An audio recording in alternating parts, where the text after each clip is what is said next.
Hey, it's Conrad Thompson. Thanks for checking out the podcast here on YouTube. Be sure to hit the subscribe button and the notifications bell. You'll get a notice anytime we upload some new content.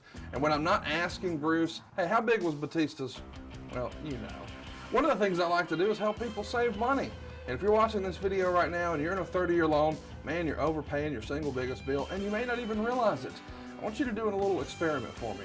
Take your calculator out, multiply your monthly house payment by 360 payments. That's how many payments there are on a 30-year loan. That big scary number, that's your total of payments. You're looking at that number? You know you can do better. Keep more of your own money right now and go to savewithconrad.com. Or maybe you've got credit card debt. Man, it's not a matter of if I can save you money with that. Your average interest rate on a credit card is more than 20%. And by the way, all the interest you pay on those credit cards, it's not tax deductible. Whereas the mortgage interest, well, that is tax deductible. So if you owe this debt, it's up to you how to pay it back. Doesn't it make sense to get the cheapest rate possible and the greatest tax deduction possible? Find out how much money you can save right now for free at savewithconrad.com. You don't need perfect credit. Even scores in the 500s can be approved, and it's no cost out of pocket. But maybe best of all, we're licensed in more than 40 states. We can help more families than ever before. But how much can we save you? Find out right now for free with a quick quote from savewithconrad.com.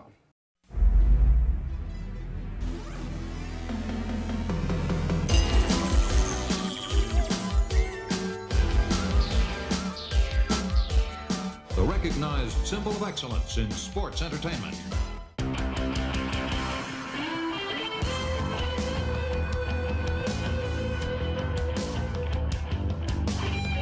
Hello and welcome to Arn. This is Paul Bromwell, and today I'm joined by the Hall of Famer, the founder of the Four Horsemen, the creator of the Spine Buster, the Enforcer, he's double A, Arn Anderson. Arn, how are you today, my friend? Hello, Paul. Again, thanks for last week. I had a lot of fun. Hope you did. Look forward to this week. Arn, I absolutely had a lot of fun. This is, 10 years old. The September I would be turning 10 September of 87. I believe September is your birth month as well, right, Arn? Before we get into that, I'm dropping a flag on you on that 10-year-old BS. That's not funny. Yes, September the 20th. So that's a good month. I was September 18th. I turned 10, and on September the 20th, you would turn, I think, 29. You were still in your 20s, sir. So there you go. Not funny. Okay.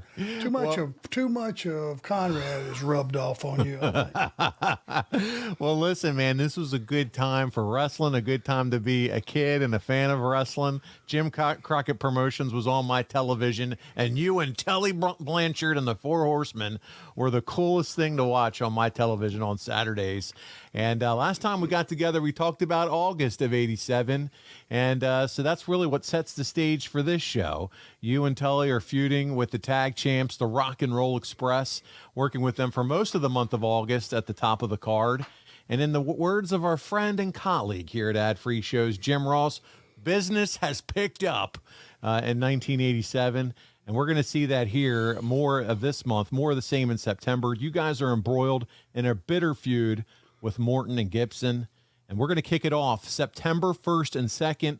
The UWF ran shows in Shreveport at Hirsch Coliseum and the Cajun Dome in New Orleans, respectively.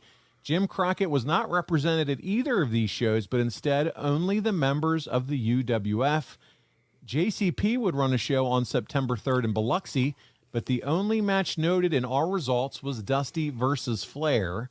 So maybe you and Tully enjoyed a couple days off. Who knows? But you guys were back together in full force at the Richmond Coliseum with 7,000 in attendance. It's Arn, it's Tully, and you're taking on the Rock and Roll Express in a losing effort with when Ricky Morton pinned Tully Blanchard.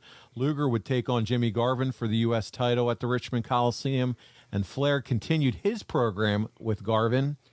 And on this night, they wrestled a 2 out of 3 falls match. Flair took the first fall with his feet on the ropes. Garvin wins fall number 2 with the knockout punch. And Flair won the third fall at around the 40-minute mark when he held off JJ for leverage following a sunset flip attempt. And we're going to move on to Worldwide. It's the following day. It's September 5th.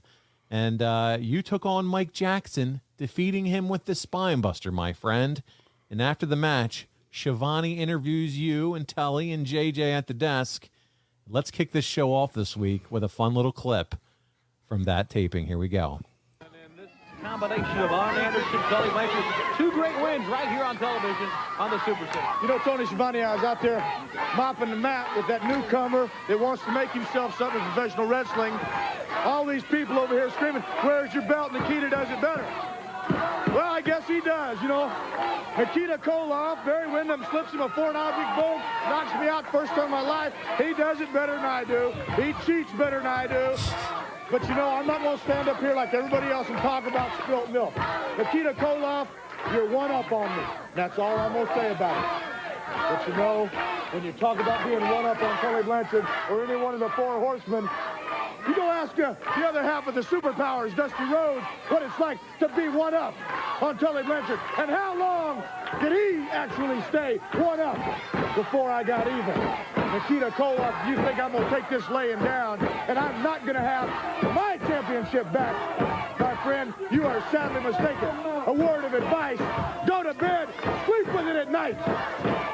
Hold on to it real tight, because Nikita Koloff, it's not going to be around your waist very, very long, because I am destined to go down in the record books as the greatest world television champion of all time.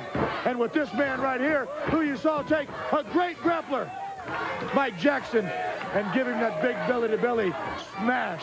1, 2, 3 on national television. He and I are going to be, because we say so, the world's tag team champion. You ever heard of a warm-up? You ever heard of sparring? Sparring's not going for the knockout right away. Mike Jackson, what I did was have a warm-up.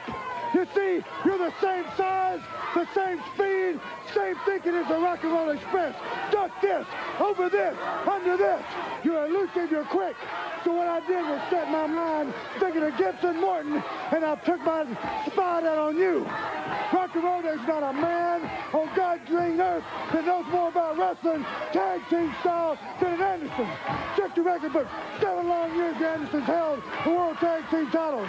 For Rock and Roll in a cage, whether it's Greensboro or wherever. Remember one thing. The tag team wrestling scene will be part of the Four Horsemen's reign, and I said it because I'm an horseman. Stack it up right here. Yeah! The consummate wrestling act on the continent today. Woo! Yeah. There they are, the Four Horsemen. It's been a pleasure. Thank you. There they are, the Four Horsemen, and we'll be back right after this. It's been your pleasure, Shivani. That's going to be my theme of this show. So a few things here. First of all, as Conrad would say, a lot to unpack. First of all, that Carolina blue Horseman jacket, that was sharp. Shameless plug. Something tells me we were gifted those probably that particular day. So that's a gorgeous looking coat. Now, you're talking about Mike Jackson, who you just whipped his tail in the ring. He's an enhancement talent. He's still around. I think Mike Jackson still wrestles to this day, which is incredible. You're right, he does. I just saw him at WrestleCade. But in this promo, you compared him to the members of the Rock and Roll Express, and you successfully put him, Rock and Roll, and yourself all over in just that one promo. Is this something that's lost in the modern era of wrestling? I mean, there aren't traditional, enhancement matches, but what I mean is going out of your way to make the opponent look strong. In this case, you did that.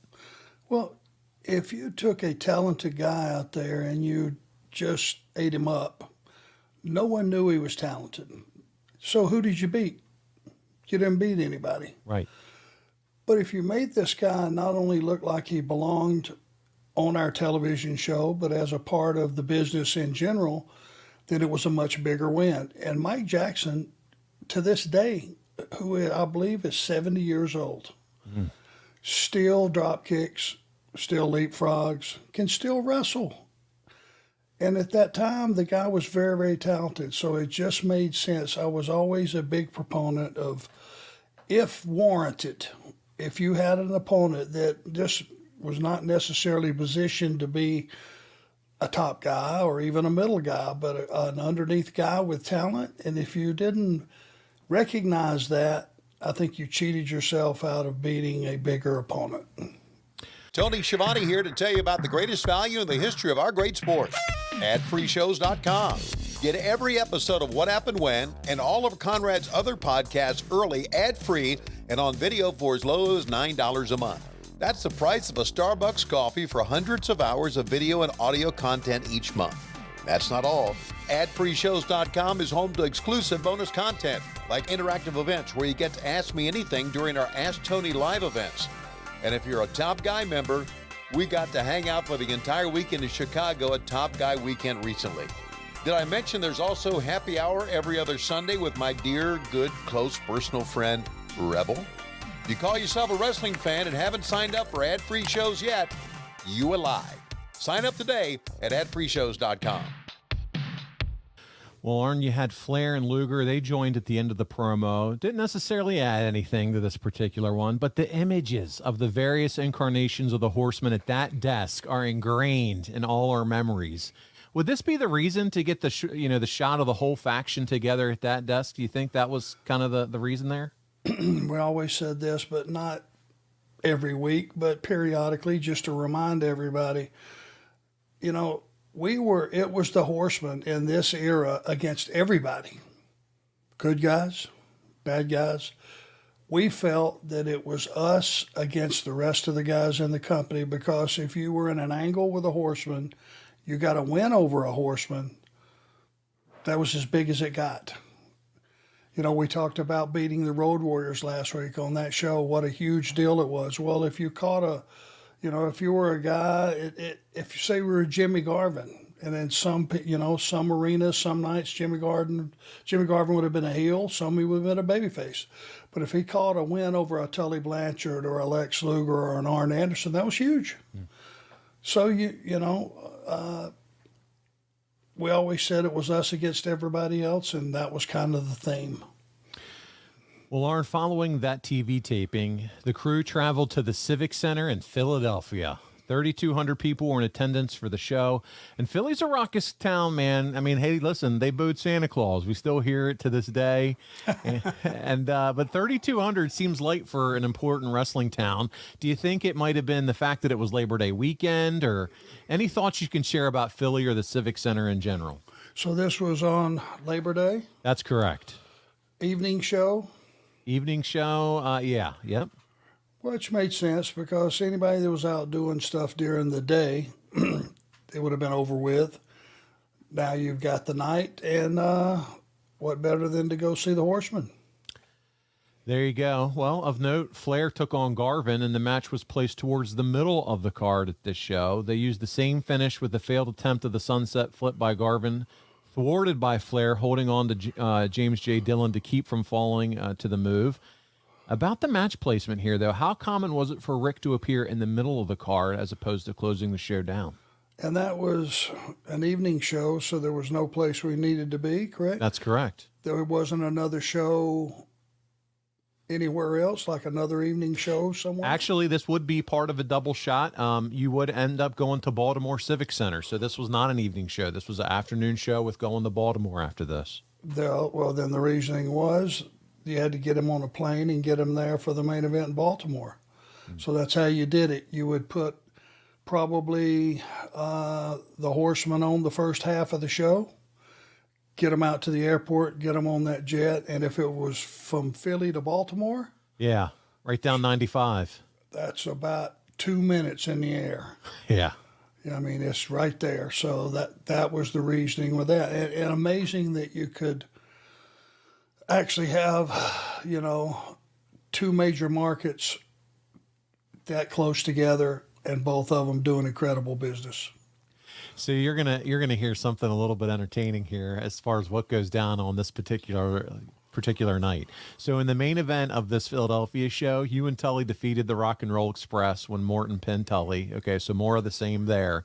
But later that evening in Baltimore, the whole crew traveled to the Civic Center. 9,000 people are there for this one. And an interesting fact noted by the guys over at the history of WWE.com, the preliminary matches were drawn out to allow time for NWA World Champion Ric Flair, Arn Anderson, Tully Blanchard, and James J. Dillon to arrive from Philly. The main event didn't start until after 11:30 p.m. Do you have any recollection as to why all of you would have been so late arriving to Baltimore from Philly? Oh, Lord. Okay, well. That was a moment in time, I'm sure. I'm sure Flair had to take a bubble bath between shows. Something like that. If I was guessing, it could have been a logistics on a slot for the private plane to be able to take off. It could have been any number of things. But what was the main event in Baltimore on the show? So here we go. Here's the rundown of the card, and this just goes to show the talent level in Jim Crockett in September of '87. Here's the card. Ready? You had Ron Simmons defeating the Barbarian. You had the U.S. Tag Champs, the Midnight Express, Bobby Eaton and Stan Lane defeating Brad Armstrong and Tim Horner. Okay. Then you had Sting and gentleman Chris Adams defeating the UWF TV champion Terry Taylor and Rick Steiner. We're not done.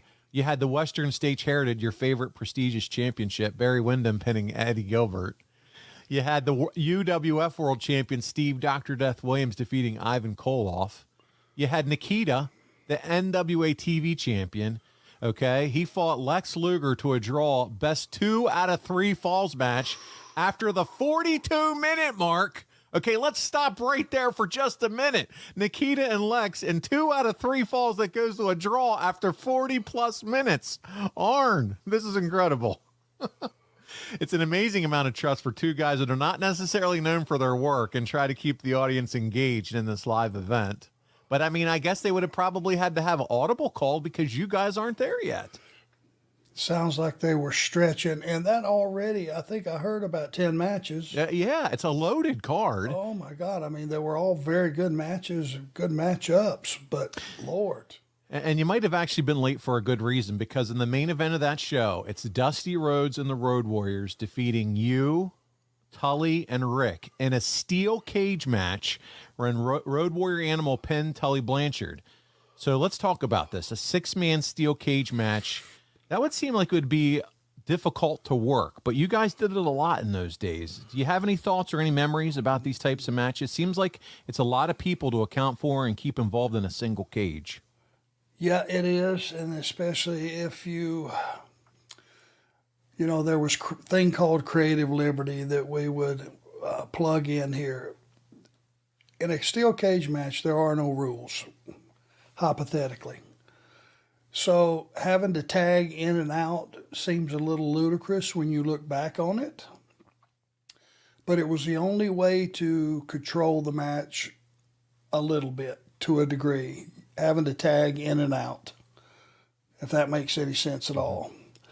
Otherwise, you would just have however long it was. If it started into a fight, it would be like after the match beyond started, it would just be a bunch of guys fighting. And that's not, it's hard to build a match.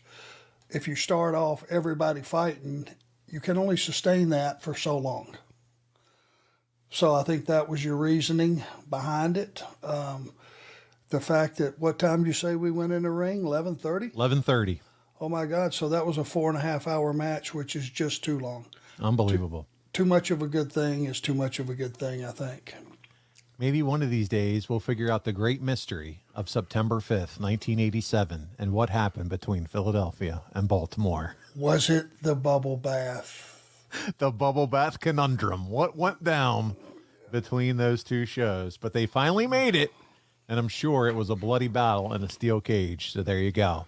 You guys weren't done, though, because September the 6th. What do you got, Arn? Go ahead. By the way, a shameless plug here. My Four Horsemen coffee mug. Look at that. Coming in handy, along with these things everybody needs to have, buddy.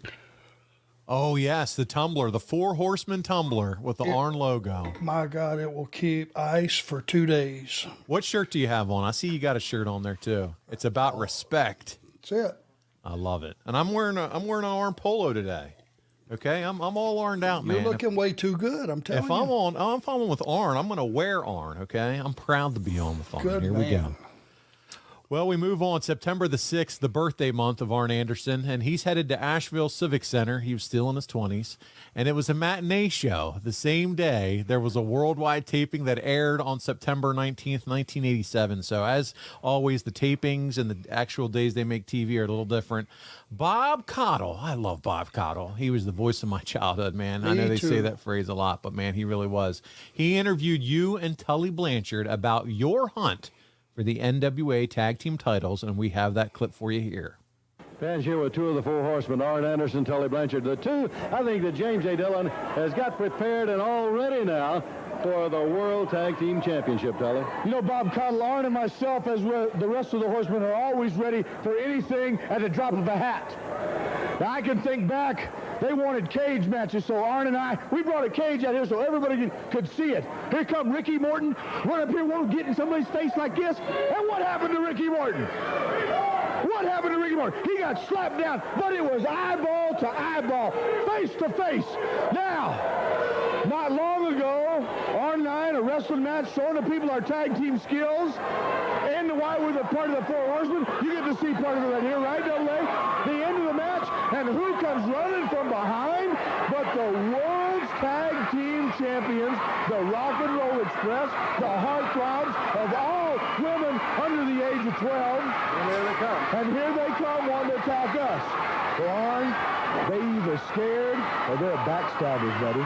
What it is, Tully, anytime anybody in this business has a problem, the only way you can solve that problem is you got to identify its source. Then you can attack the problem. Well, as you see, Ricky Morton's got his belt off right here. He came in the ring, jumped us from behind. But they're running scared because you see, Bob Caudle, when you lose a match, when you're in contention for a world championship, you go to the bottom of the ladder. But the bottom line is the Horsemen always stay as the number one contender or the champion because we're the Horsemen. Now, Ricky and Robert are running scared. They figure if they can attack us before we come for them, they can eliminate the problem. Go to the source. Find the source and eliminate the problem. Well, Ricky and Robert, remember one thing.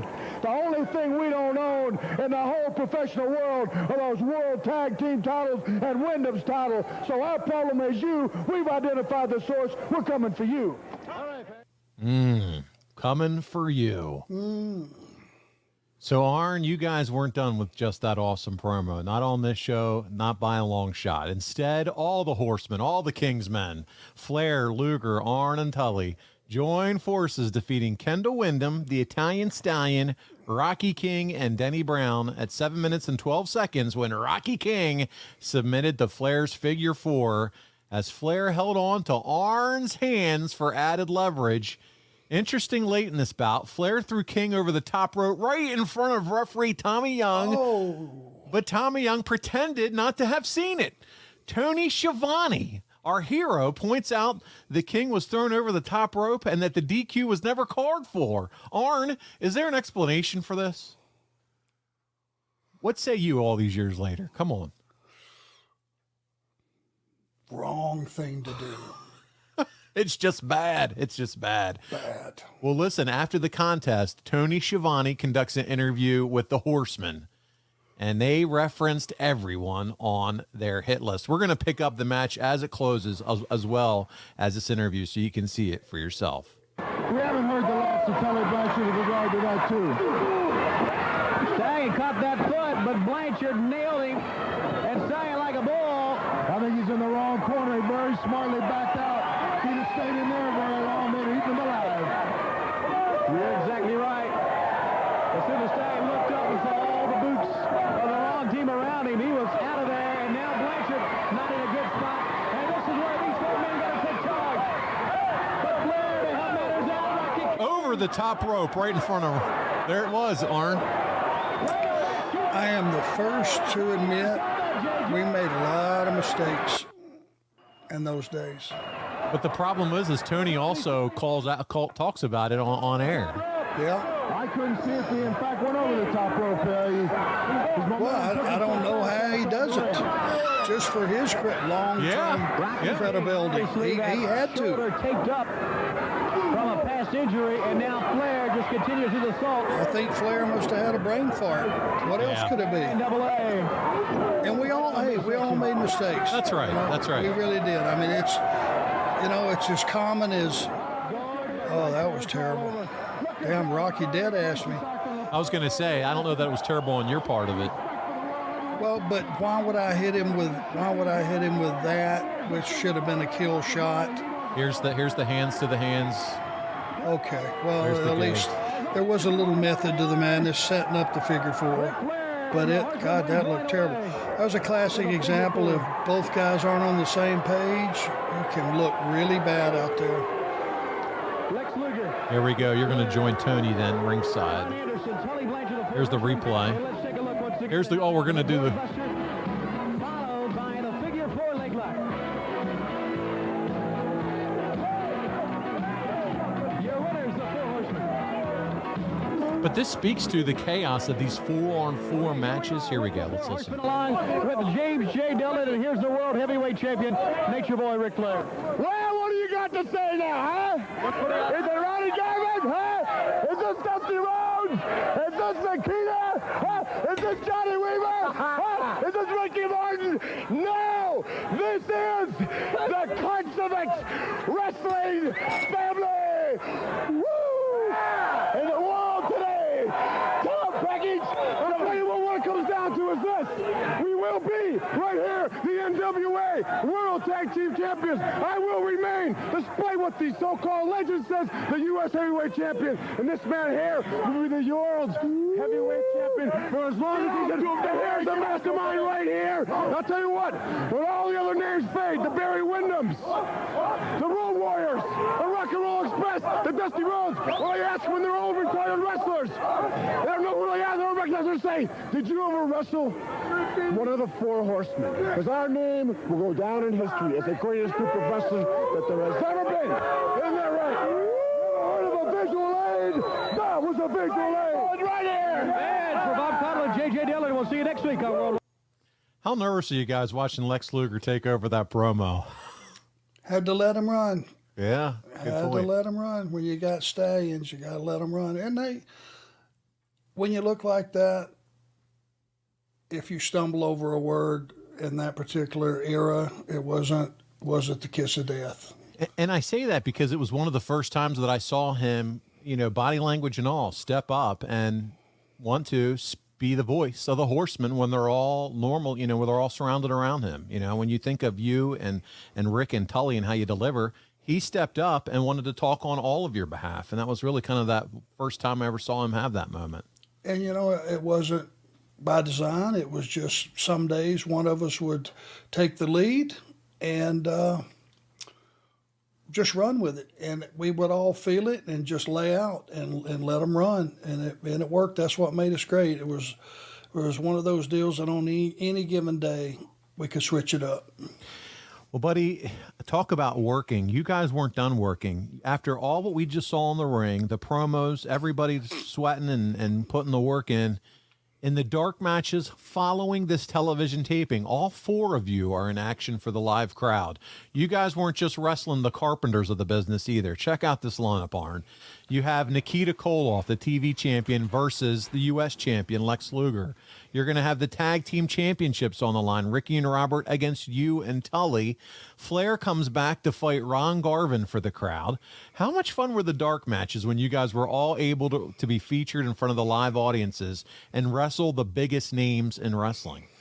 Well, it was better for the crowd than it was for us. These were all in one night. Yes, all following that what we just saw in the ring there. Wow. That must have been a long night. And you normally wouldn't have that many. We'd usually have 1, 2 at the very most. That sounded like we had 3, right? You did. You were all involved. So it must have been just taking care of the town or, you know, and heating the angles up. Whatever the reason, the winners and all that are the audience. For sure.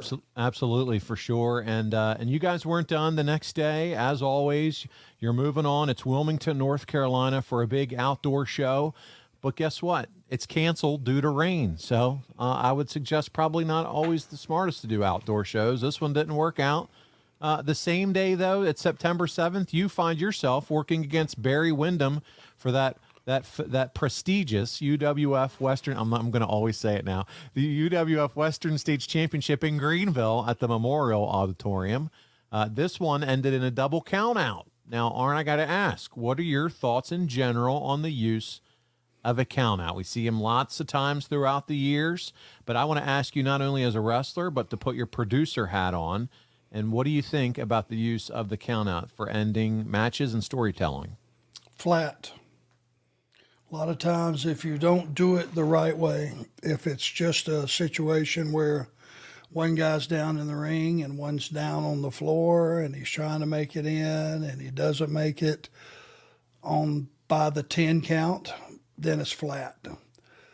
But if you got two guys really fighting on the floor wide open and one tries to get in the ring and gets snatched back off and more fighting occurs and that guy tries to get in the ring and he gets snatched off, as long as it looks like the idea is to not get counted out, sometimes they can be flat. If you got the right guys in there and it's for a championship, and certainly you don't want to lose by getting counted out, that can be another, little subplot that makes a count out exciting. Just depends on the execution. All about execution for sure. The Greenville card, by the way, was loaded, Arn, and despite being down Tully, the Horsemen showed out as NWA U.S. champion Lex Luger defeated Nikita Koloff in a Russian chain match. And then you had the NWA title on the line, Flair defeating Ron Garvin in a no DQ match. No managers were allowed ringside for that fight either. So you have back-to-back violent matches. You got the Russian chain match. You have the no DQ match. Is there something to be said about allowing the crowd to breathe and maybe taking the foot off the gas pedal? And what I mean by that is you have two very similar matches because of the no DQ feature, and I'm sure blood was a part of both. Well, I tell you what is out of the ordinary. You said Luger won that match? That's correct. To be in a Russian chain match. Yeah, to beat a babyface in his own match. I would have to know the particulars of that to see how that worked out, but that doesn't necessarily seem like the right thing to do.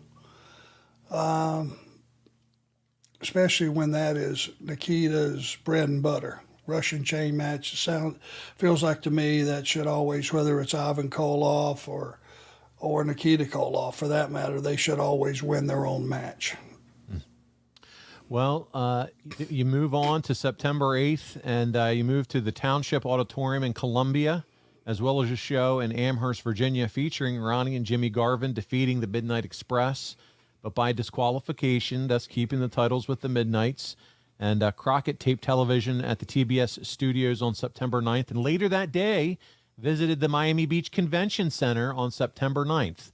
The same day, the UWF, in front of, get this, Arn, 500 people in the Lakefront Arena in New Orleans, put on a card featuring Sting versus Eddie Gilbert and the return of the Sheepherders. Arn, 500 people in New Orleans. You worked in the Watts territory before making the jump to NWA. Can you explain why in a Watts stronghold like New Orleans, why do you think the crowd would be so small? Because the company and their territory was on its ass. Yeah. And that's across the board. That's why we could never figure out why Jimmy bought it. What were you buying? The towns were really, if you look across the board and go back and talk about the towns, they were down. They were all down. And in those days, you would have, 6 or 8 or 10 year biorhythms to where the territory would come up and then it would stay there for a year or two, and then you would have a flat time. In the business, about every 10 years would make a change. And this just happened to be because, when I first started, Bill Watts with the Junkyard Dog was on fire. Every place was packed, and it was because Junkyard Dog was on fire. They did not have any guys that were over, people had bailed out. Some of their stars had bailed out and went to, WWF. Some had came to Jim Crockett Promotions, but it was like a dead issue, and 500 people is very embarrassing. Now, granted, The UNO arena out at the lake was not the best location. It was not the wrestling building. The wrestling building was the building downtown. And I'm trying to remember the name of it, but the one they ran every Monday. Not the big building, but the one downtown. And that was where wrestling should have been. Not to say it would have been much better, but it was a pretty good hike out to the lake if you lived, you know, in other areas Sure. of New Orleans. So it was recognized as not being the best building. Well, Arn, on September 10th, speaking of buildings, you would visit the New Bern High School. Arn, this is a relatively small venue, and I mean Jim Crockett Promotions, and we don't have the opportunity to talk about high school venues often. Do you have any memories you can share with us about these types of venues? Any favorites or least favorites, these smaller high school size venues? Well, I'll tell you the mindset of the crew with Crockett. If it was something that you could drive to from Charlotte in a reasonable drive, sometimes those high schools, when they were full and you had, 3,000 or 4,000 people, it was a great element. It was a great crowd. The acoustics were good. And if you didn't have a loaded card, and you usually I wouldn't see Dusty making all those towns or Flair, or, if you were on top in one of those towns that did 3,000 people, you make a nice payoff and you get to be home that night, which was the key. Well, Arn, you move on to a worldwide taping. It's September 12th. Bob Cottle's conducting an interview with Tully and you and JJ about the strength of the Horsemen. And I want us to take a listen to what you and Tully had on your mind this evening.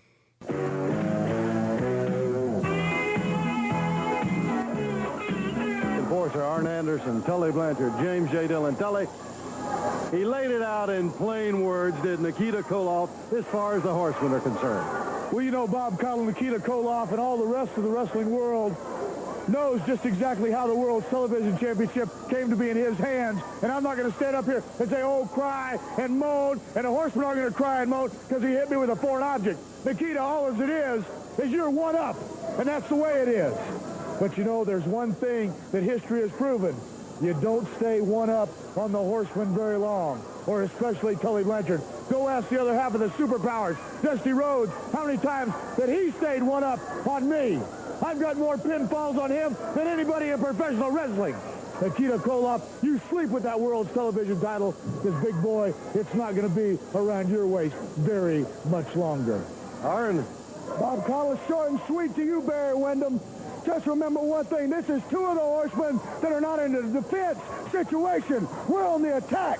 We're not like Luger and Flair. We don't have to watch our back, watch our every move. We can come after you, Windham, with reckless abandon. Remember one thing, Barry Windham. The thing that makes the Horsemen great is we're four fantastic single wrestlers. Just remember that. I'm coming for you, Windham. All right, fans, let's go back to the ring. So we have a lot going on here. We have, you and the Rock and Roll Express, you and Tully and the Rock and Roll Express. Now we're talking about Nikita and Windham.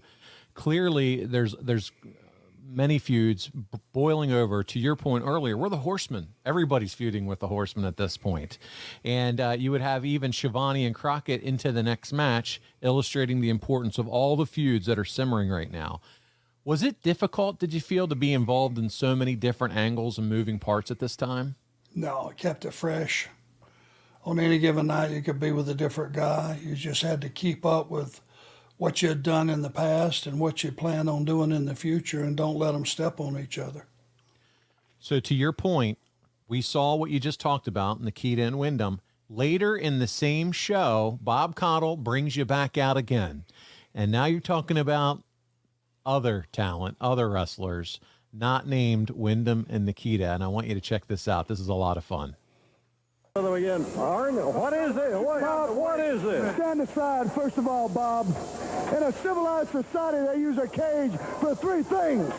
They either lock animals in it, they put criminals in it, or what they do is they settle wrestling matches within it. Now, rock and roll, you ask a lot of people about a cage match, they don't want to know. They don't know and they don't want to know. But you ask an Anderson, especially me, I know about cage matches, because last year in Greensboro, I lost my dream because somebody's head was somewhere else. Well, in Greensboro this time, or anywhere else, I'm getting a second shot. Some people get one shot at greatness. I'm going to get more than one. And I finally got a partner that I know is thinking business. So Ricky Morton, Rock and Roll Express, we're going to settle this thing in a cage. Is there a problem? We don't got to wait to Greensboro for the wrestlers.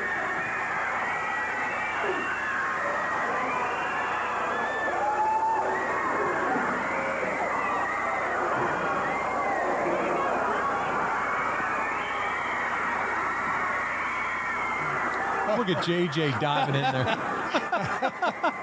That was awesome. That was fantastic. Oh, The diving tackle.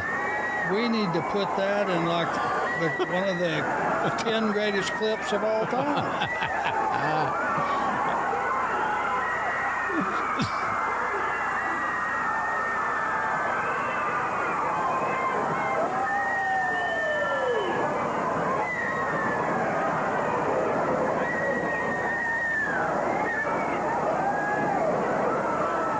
I tell you, you saw it. Ricky Morton went out there and started to talk to him. They took that gate and rammed his face right into it. David, we talked about the dangerous situation against the Horsemen. The World Tag Team Champions found out right there, but it's good to see Ricky, with help of Barry Windham, McKendall, Ronnie Garvin, George South, be able to walk off under his own power because he was really nailed by that cage and he stomped it down on him. You said it. Arn Anderson, Tully Blanchard are after the World Tag Team title held by the Rock and Roll Express. They talked about the cage, and Arn Anderson talked about in Greensboro losing his dream. He talked about Greensboro, wherever, that he wants to get that dream back. That was a message to Ricky and Rob. That's right. He says he's not going to lose the dream again. Never again. So Rock and Roll Express, you just had an example of what Tully Blanchard and Arn Anderson will do to you to win that championship. Like we said before, when you think you got the Horsemen down, when you think they're in trouble, that's when they're most dangerous, and that was proof in the pudding right there because those men meant business and meant to hurt Ricky Morton. Put him out, that's fine with them. Proof in the pudding. My goodness, Arn, what'd you think? Well, and the good thing about it, when they referred back to Greensboro, everybody knew what match they're talking about. That's right. Me and Ole in the cage match against Rock and Roll. We were geared, we were positioned, everything was structured. That was going to be our night. And this is the promo is excellent. You took a little swipe at Ole during the promo. You know, you had a partner whose head wasn't in the right place. You put over Greensboro, the cage, the Rock and Roll before Ricky confronted you and Tully. It seemed that Morton bled a little bit in this segment, but nothing outlandish. Was there a blood policy for television tapings back then, if you recall? No, Okay. not really. It just worked out that it wasn't Over as the bad top. as it could have been, yes. That's right. But, man, it had it all. It was so exciting. And then you just throw the icing on the cake, the J.J. Dillon dive. Got to be in the top 10 clips of all time. That was fantastic. I had to watch it over again when I was pulling clips, and I saw, who's the blonde hair guy diving for the... That's J.J. Dillon. Oh, right around the ankle, too. It was perfect. Oh, fantastic. Well, next time we see you is on an episode of World Championship Wrestling from September 12th. You're featured in a segment where we see the conclusion of a match between you and Ronnie Garvin. And following the match, the Horsemen put the beat down on Garvin and Dusty, who comes out and attacks James J. Dillon on the outside of the ring. Also featured on this episode of World Championship Wrestling is the match between you and Barry Windham for that prestigious UWF Western States Heritage Championship. And we're going to go to that broadcast. It picks up the match with about 4 minutes remaining. You're shaking your head at me. I love it. I got one request before we move to this match, and I look forward to that. And we got our production guys can do anything. Let's take that clip of JJ with that tackle and put it at the top of this show. You have to. It's the feature That's right. of the show. So Put it on far. loop. Yes. We'll get our team on it for sure. That needs to be on every wrestling site on earth. They should just put it where it's like loops, just him just diving. It's over and over glorious. again. Yes. That's great. Okay. We All can right. move on. Here we go. So this is you, Windham, Western States Championship. We're going to pick it up with 4 minutes remaining in the match. 4 minutes. Here we go. He can slow down, backpedal, but no. He wants to go after Arn Anderson. He's one of the Four Horsemen. Where's he going? He's leaving. There goes Barry.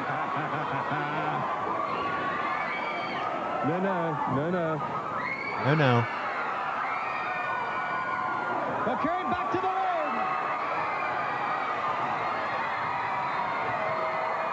3 minutes remain. 3 minutes remain in the match. Look at the begging off of Arn Anderson. That's plenty of time for Barry Windham to fire away on Arn Anderson. One of the Four Horsemen. Sleeper! I wonder, has Johnny Weaver taught him the sleeper? Could be. Dusty Rhodes named it the Weaver lock, and it's locked in tight. I love how they called the sleeper hold the Weaver lock. Yep, way cool. And you got a Hall of Famer in there as a referee. Teddy Long, Baby. playa. Who would have thought at this point he would go on to do what he's done in wrestling? It's incredible. Yep, 2 minutes. I love 2 Teddy. minutes remain. 2 minutes. He's funny. Oh, he just made it.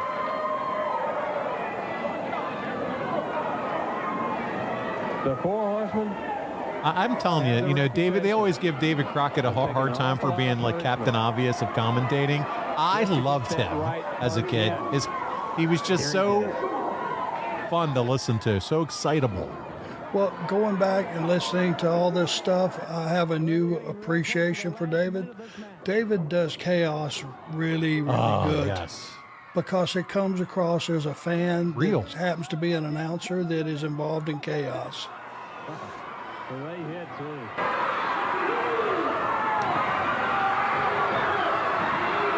Here we go. Here's the double count. You can tell it's been a rough match. The jersey's out of his pants for Peanut here. 1 minute remains. 1 minute remain. I love the remaining count from Tony on the public address system. Yes. He comes over. All part of the drama. Has him up.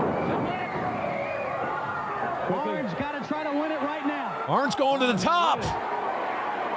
I never go to the top. He's coming over.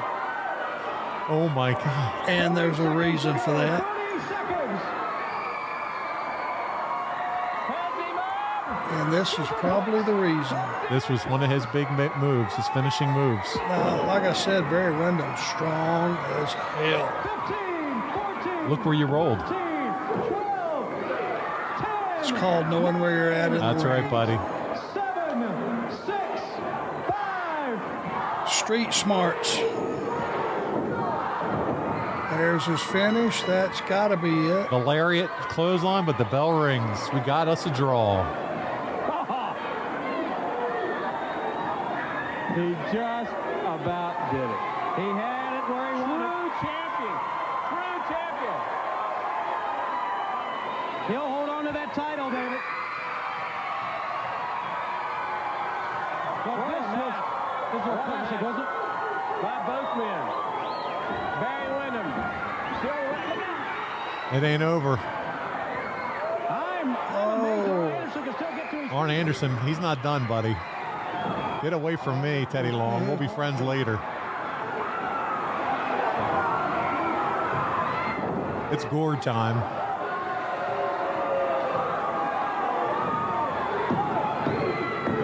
I'm counting my own 3, and that's my belt. I didn't really mean it. It's not going to go down. You did it, brother. They breathe it. Oh, throwing Teddy again. That's not right. Throwing that title. Throwing the sweat on him. 4 fingers in the air. Wave him like you just don't care. Arrogant. That's a That badass. looks like Spartanburg. What arena is this, you What they think? can do. Let's see if I have it here. It does look like Spartanburg. I think it is. It's got to be. Ah, Arn. The building was so hot. was a great sweat. If you wanted to sweat, I just felt bad for the fans. Like wrestling in a sauna. Yeah, for sure. So here you go. Barry executes the for those that can't watch the video, the superplex. I mean, my goodness. You pin Barry for a 3 count, which doesn't count. You put the 4 fingers in the air, you walk out. This is the epitome of what we want from our horsemen, and you delivered it here. Talk about, and you've talked about it a few times. This was another great match with Barry Windham. Couldn't have a bad match with Barry. There's no way. I mean, he was so good. He just, would just lull you to sleep. You just figured, well, God, and he would make everybody that he was in the ring with much better. So very, very talented. So much respect for Barry. He was just really, really good. Arn, on the same show, a promo with you and Tully airs where you guys target the Rock and Roll, letting them know you guys are coming after them too. And this is exactly what you had to say here, Arn. Man, packed shows. And you got the other half of class people in their coats and their ties looking clean, holding up the symbol of success. Well, that's what it's all about. And then you got people at home. Arn and I get letters. Yeah, you talk about doing it, but the Rock and Roll Express are still the world's tag team champions. That kind of bothers me a little bit. I don't know about you. Well, Tully, when you're the champion, you don't have to beat anybody. All you got to do is survive the time limit or get DQ'd. So the Rock and Rolls escape this long that way. But the thing is, Rock and Roll, when you got a big boulder and you want to knock it down, you start chipping away at it. You start chipping and chipping. What we're doing is we're hurting you a little bit along, until we finally get you in that position. Nobody knows more about tag team wrestling than the Horsemen or the Andersons. So just remember, Rock and Roll, this time last year, we had you geared, baby. Right here you see a situation, Tony Schiavone. Well, we got the situation under control. All we're doing is giving Kendall Windham just a little verbal lesson, a little visual aid, if you might call it. Now, where the Rock and Roll saw fit to come in this match, as you see right here, I'll never know. It's against the law. It ought to be a criminal act. Right there, Punky Morton dropped me on my head, and watch what happens following. Now, what do you call that right there, Tony Schiavone? Taking out his belt right now. Oh! Does that to you look like a wrestling maneuver? Well, no, I'm not taking out the belt, no. It's illegal. It should be against the law. It should be banned, but the bottom line is what the Rock and Roll are scared. When you got a problem, you identify the source. Once you identify the source, then you can solve the problem. Well, Rock and Roll, remember one thing. The Horsemen don't come out here and put our credibility on the line, say we're going to do something and not happen. We will be your next world champions. And as I look on this sheet, I see you got a match with myself and Barry Windham coming up. That's right. People all across this country, this match would pack any arena. But right. you're getting it for a freebie. It's been your pleasure, Tony Schiavone, and I'm going to go take a seat and watch it myself. This thing's really sticking in my craw to the point if somebody can buy Crockett. I got money. I got all the kind of money we need. If I have to buy a plane ticket for Professor Toru Tanaka from California to get him to Crockett's office, I want all those referees lined up, and I want Professor Tanaka, who has knowledge of the sleeper hold, to show those idiot referees, hey, this is a chokehold. This is sleeper hold. And let's get it right. I'm sick and tired of the street choking people out. Let referees say it's okay. There's clip number 2 of the top 10. Special guest. And our Western States here decided when we... All right, so here we got a little bit of information here on this one. So they started this World Championship Wrestling. This is September the 12th with the back end of that match, okay, where how we just watched it with you winning. Mm-hmm. We go to this promo, and then after this, they're going to air the first 12 minutes of the match with you and Barry. I mean, what are your thoughts on airing 2 parts of the same match in the same program? Why just not air the entire match? And they showed us the finish before these incredible 12 minutes. Just interesting how they put that all together. I don't know, but I'm more concerned with Tully having that good-looking sweatshirt Horseman on and me having the jacket and never getting one dime of marketing money for any of that. And I love that Carolina blue jacket, man. That is sweet. Do you think those would have sold back in the day? Absolutely. God, we missed the boat. Now, as far as breaking the match up the way it was, Ooh, I don't know. understand that. And you showed the finish before then you went and showed the bulk of the match. So not really sure what happened there, but Why are you asking me? I don't know, Arn. I'm just a wrestler. Yeah, right. You just put the tights on. You're more than a wrestler. Are you kidding me? We've seen what you can do on the mic. My goodness. And not a good one either. Just Stop it. We just saw what you did with Barry Windham. So listen, after this television taping, in front of a crowd of 3,725 people, you and Tully main evented the Greensboro Coliseum against who? The Rock and Roll Express. This one ended in a 60-minute time limit draw. What was it like to wrestle Ricky and Robert for 60 minutes? And how would you guys structure a match like this, knowing rock and roll like the quicker pace? It helped being able to wrestle and chain wrestle and work holds. Wrestling an hour is very difficult from a cardio point of view, from a storytelling point of view, and most importantly, it's hard to keep the audience into a match for 60 minutes.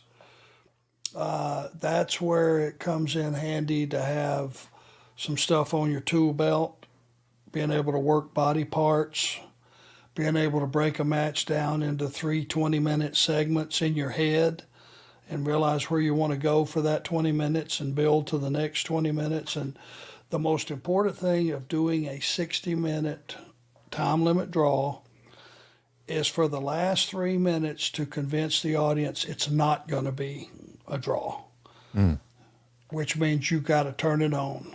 And if you happen to be heels and you happen to be champions, you got to have those baby faces false finishing the shit out of you.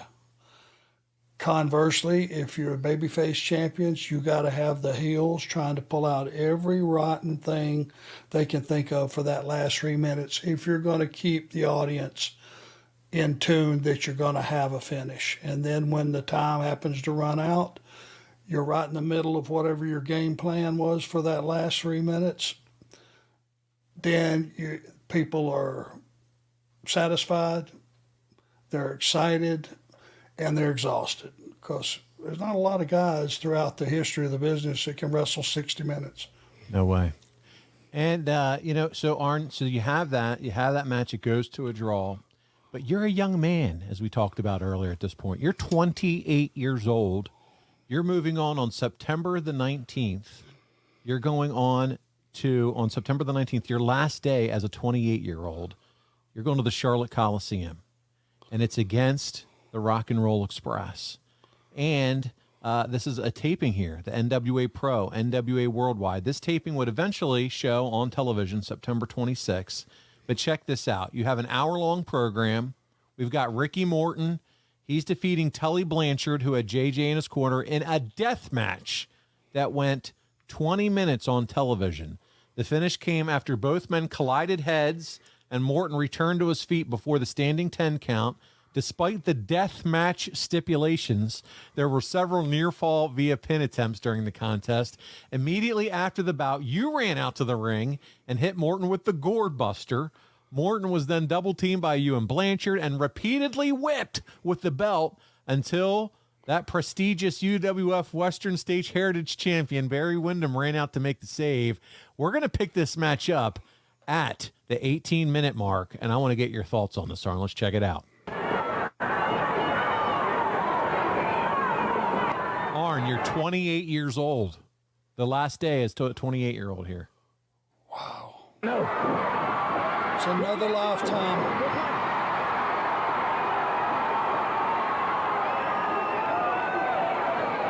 This is a death match. Into the corner. Death match is basically anything goes. Okay. Right?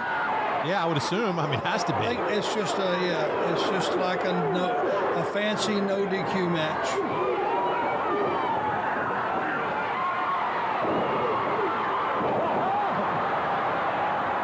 It was the back of the head of Blanchard that hit Ricky Morton right in the forehead.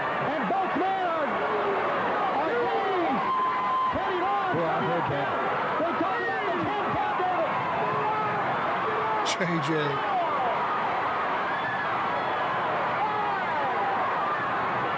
JJ's trying to get Tully back in. He was a comedy show. That's classic. That's so good. Trying to get a dead man back in the ring.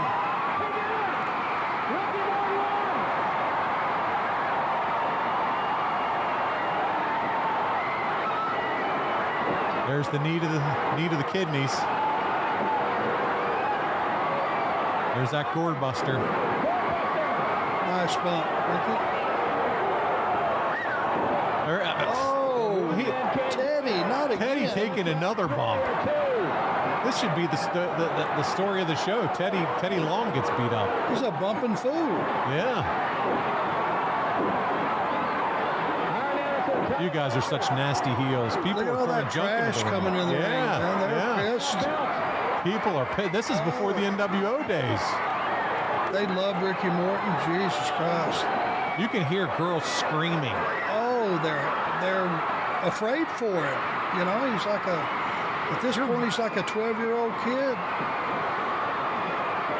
You were whipping him with that belt. I mean, he was getting... You bet.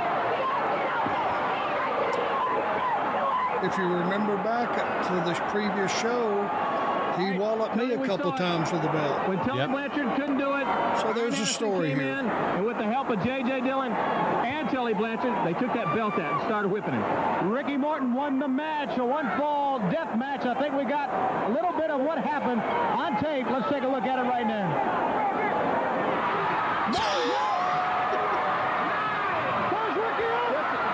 There's JJ giving birth again.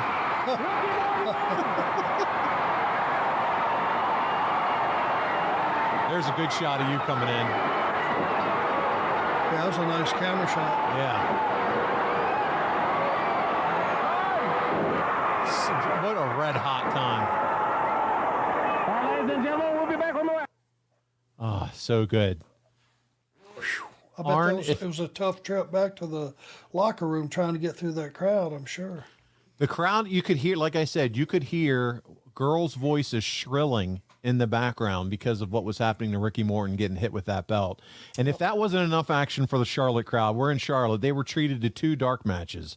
The first was Dusty Rhodes and the NWA International Tag Team Champion Road Warriors defeating Lex Luger and yourself in a double bull rope match. Arn, do you have any thoughts on a bull rope match? How about a double bull rope match featuring one of the Road Warriors? Couldn't I just found a building to jump off of? Come on. Bull rope, Exactly. bull rope meant there was a cowbell somewhere in the middle of that thing, and it was going to be banging off your head sooner than later. It was not something I look forward to for sure. The second dark match featured Ric Flair pinning Ron Garvin in a no DQ match. No managers were allowed. He and Rick and Ron are in a vicious feud. We're going to see a change here coming up soon. Also on the 19th, Jim Crockett taped World Championship Wrestling from the Dorton Arena in Raleigh, North Carolina. And on this program, Arn, you and Tully took on Rock and Roll once again for the tag team titles. This was billed as a no disqualification match. This match went back and forth for 24 minutes. You and Tully gained the advantage when Gibson goes over the top rope. The beatdown on Gibson would continue for several minutes. Now it's his turn until Robert finally made the hot tag to Ricky Morton. And we're going to go to the closing moments of this one. Here we go. When you guys put in a hard day's worth of work, you guys put in a hard day's worth of work back in these days. Holy shit. And loved every minute of it. World Tag Team title right here on TBS. Now going in with a double drop kick.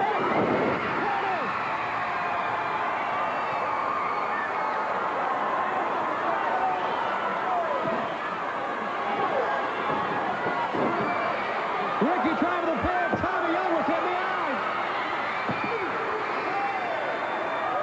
The shoe on the back of the head.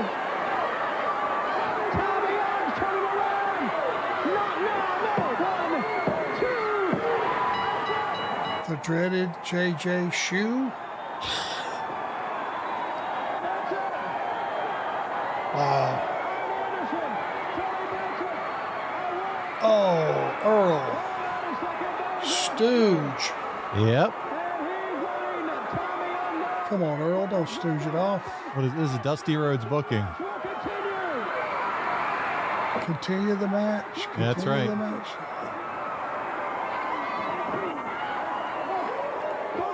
I smell a fish somewhere.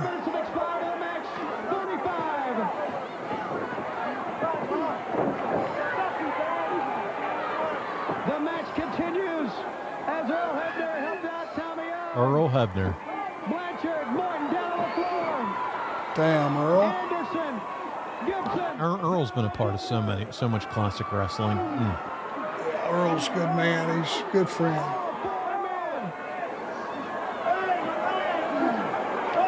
There's you and Gibson. Blanchard and Morton are fighting. If you notice, there's nothing but concrete. Nothing but you're right. There are no mats, no floors. That floor was No padded sweating. walls to fall into. No. They've And lost all control of this match. not much of a barricade to get back through to the locker room, which you never see. But look at that. I mean, there's somebody wants to step out, and stick a knife in you. They could. There's nothing holding them back. And it's dark. So that's chaos. That's kind of cool, not being able to see. Yeah, you just look. You can see when they take pictures, you can see the flash come on, and you guys are still fighting.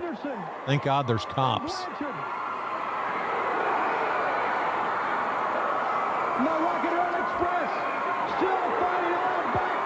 Listen to the crowd. I know. Just a steady roar. Because Arn, it felt like it was a real brawl. Yeah, it was a level of realism that can't be duplicated with all the music and flashlight, the lights and chaos. Yeah. We're going to see the shoe come off. Tommy Young right now, he was raked in the eyes unintentionally. The shoe. JJ with the most dangerous loafers in all of professional wrestling never fails to pop me. And they didn't even have a penny in them. No penny loafers. Yes. You have a little bit of that Dusty finish there with the restart. Here we go. They cannot beat us.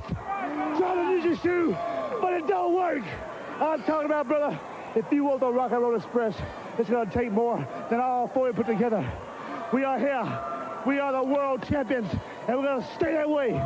We don't care. You showed us everything that you had, but you could not beat the Rock and Roll Express. Right now, baby, the people stand behind us, and we stand for you. So you come on, baby. You see us right now. We're hot, and we're tired, but we're still bringing it to you. Right now, it shows you the fourth quarter, baby, and the fourth quarter is what's happening. We are here, and rock and roll is forever, and we still are the champions. Woo! You can feel the heat of the NWA. See you next week. Thank you, Tony Schiavone. You can feel the heat. Listen, that was supposed to be a no DQ match. So the fact that they had to restart the match, anyway, it is what it is. It was entertaining as hell, and another J.J. Dillon classic moment on this week's episode, which we've seen a few of. Even though it's your job to be a prognosticator and sort through all these mistakes, you're going to have to let this shit go, or you're going to have a heart attack. I'm good. Hey, this is all history. But as I watch back now, wrestling Twitter would have had a meltdown at some of that. But this is fantastic. This is the storylines I grew up and loved. But I want to get to this as we're starting to wrap up this week's episode on September. An extremely important show, Arn. It's September 25th, Detroit, Michigan. It's Joe Louis Arena. Early in the night, the Horsemen, you, Tully, and Lex took on Dusty and the Road Warriors inside a steel cage as part of a double main event. The Horsemen lost this one, and unfortunately for the Horsemen, things didn't get better because in the main event, the Nature Boy Ric Flair lost his NWA World title when Ronnie Garvin finally beat him with a sunset flip off the top rope. This match was also inside that steel cage. And after the bout, Dusty Rhodes, and you had Barry Windham and Nikita and Sting and Ricky and Robert. Everybody comes in to celebrate with Garvin. David Crockett conducts an in-ring interview with Garvin. And my goodness, we have a brand new world's champion holding that big gold belt, Ron Garvin. What do you remember about that moment, that switch? He earned it. He got over first, and then, you know, sometimes the mistake has been over the years, different companies, you put the world title on a guy hoping he'll get over, which is backwards. You wait till a guy gets over, and then you make him a champion. And that's what we did with Ronnie. And he is as credible, and I will go on record as saying, had a lot of 20-minute matches with Ronnie. He was as credible and believable in that ring as anybody. And it was just slug it out. I get it. It's a wrestling podcast, but he's saving us money on our mortgage. Do you really trust this process? The reviews don't lie. 5-star review after 5-star review. We make it fast, we make it easy, and it's no cost or obligation. Give us a shot to earn your business. I'm telling you, you'll be glad you did, especially if you like keeping more of your own money. You don't need perfect credit or money out of your pocket, so what are you waiting for? Hurry to savewithconrad.com. Swap holds, chain wrestler. He wasn't a big high spot guy. That sunset flip off the top is probably one of the highest flying things that he ever did. And he won the world title with it. So he was very credible as a champion. And you can never take that away from him. He was the NWA World's Heavyweight Champion and will forever stand the test of time. Check. That next day on World Championship Wrestling on September 26th, you took on Art Pritz, beating him with the Gourd Buster in short order. Following the match, he had a few things to say. And after his enhancement match, Tully cuts a promo at the desk where he is interrupted by Jim Crockett. And you're a part of this interview, and I want to take us there so we can listen to it. It's our last clip of the week. It's you, Tully, when Jim Crockett decides to interrupt. Okay, fans, there it is, the symbol of the Four Horsemen. Tully Blanchard, the winner of the event with that slingshot suplex over the Menace. And earlier we had seen Arn Anderson. And Arn Anderson came out with that Gourd Buster and won his match. As we said before, the Four Horsemen are still together, and Tully Blanchard with another great win right here on the Superstation. You know, Tony Schiavone, I was listening earlier on the monitor. Ricky Morton, I want. People with belts around the ring beat you up. Ricky Morton is 1987. It's not going to happen. I'm an ultimate wrestler. You want to wrestle me? Anytime, any place. But you got to remember, that was done not personally. Excuse me, Mr. Jim Crockett is out here. Mr. Crockett? What, do you got another check to cancel or something? No check to cancel. I got a proverbial good news and bad news for you. The good news is on October the 18th, the fans in the Omni will get to see Tully Blanchard wrestle. Okay. The bad news for Tully Blanchard, it will be in a lumberjack, and the lumberjack will have belts. Well, that really is what Ricky Morton was talking. He said that the Lumberjacks at the Omni on the 18th will have belts around the ring when you go up against Ricky, I guess. Can you believe that? Belts! With leather straps. What happened to wrestling? Wrestling's on the marquee. Says nothing about lumberjack matches. Regroup. Mr. Crockett. Okay. Right. Canceled checks. Dusty Rhodes. Money above. It all fits together now. Let's please take the Horsemen down. They're getting too big for their britches, huh? Well, that's fine. You want lumberjacks? Bring belts. Mr. Crockett, you be one of the lumberjacks. You come down there with a big belt. Because I'm going to throw Ricky Morton right in your lap. And the one thing you don't think about Ricky Morton, the lumberjack belt match. Everybody that gets thrown in the ring gets whipped like I just did to you on national television. Whipped you like you were a little boy. Now, Ricky Morton, you think about it. Because when it's all over in the Omni or any place else, I'm going to whip you. Arn's going to be whipping you. He'll be out there with a belt. And we're going to take you down, and then the championships are ours. It's been your pleasure, as usual. We're coming right back.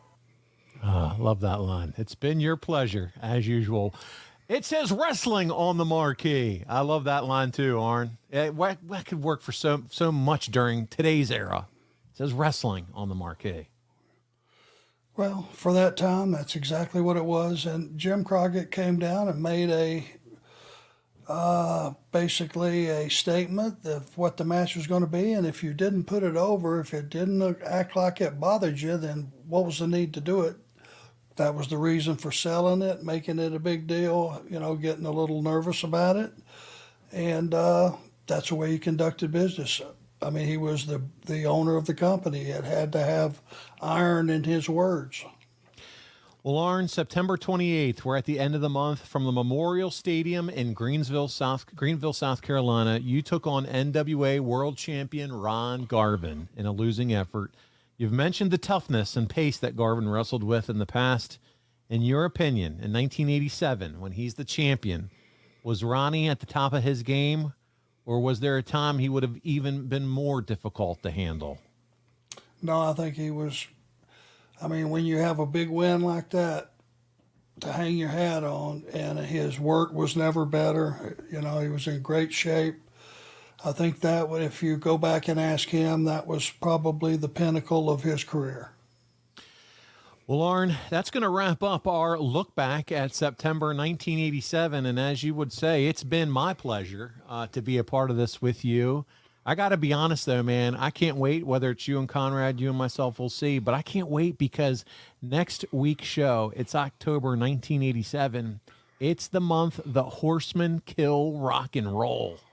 Right. We're going to talk about that soon, man. It's going to happen. So, Arn, talk about Wrestle Con, March 31st through April 2nd. That's where we can find you, right? Yep, it's going to be a huge show. It's going to be a lot of fun. Going to be probably over 100 talent, you know, and it gives me an opportunity to thank all the fans for affording me the career that they have and making all these things possible. So it's going to be a blast. I'm there all 3 days. Can't wait to see everybody and shake some hands and take some pictures. And people from all around the world are coming. It's going to be a hell of an event. I'm so looking forward to it. Man, if you're a fan of Arn Anderson, if you're a fan of the work that he's done over the years, I'm telling you, this is a great opportunity to take advantage and meet him, say hi, shake his hand, take some pictures. He's a great guy to meet in person, and it's all happening at WrestleCon March 31st through the April 2nd. Get your tickets now. Be a part of it. It's going to be a big-time event. I know Conrad's going to be there and a lot of the ad-free shows guys as well. So make sure you do everything you can to be a part of that massive event there at WrestleCon. And check us out over at adfreeshows.com. That's where you're going to get all that bonus content. Arn and I sit down monthly. Sometimes Arn does Zoom events with the fans and answers their questions. All kinds of great stuff happening over there. Conrad just continues to grow that world and the content and add new hosts as well. So we're really excited about that. And you get all your shows early, ad-free, and on video, where you get to watch J.J. Dillon scooting all over the place, flying all over the floor, breaking out his loafers. Right, Arn? Awesome. Ankle trip. You go. Ankle pick. Ankle Awesome. picks, ankle trips, all of it. We want to thank you all for joining us this week. Tell your friends to hit the like and subscribe button, and we'll see you again next week right here on Arn. Hey, it's Conrad Thompson. Thanks for checking out the podcast here on YouTube. Be sure to hit the subscribe button and the notifications bell so you get a notice anytime we upload some new content.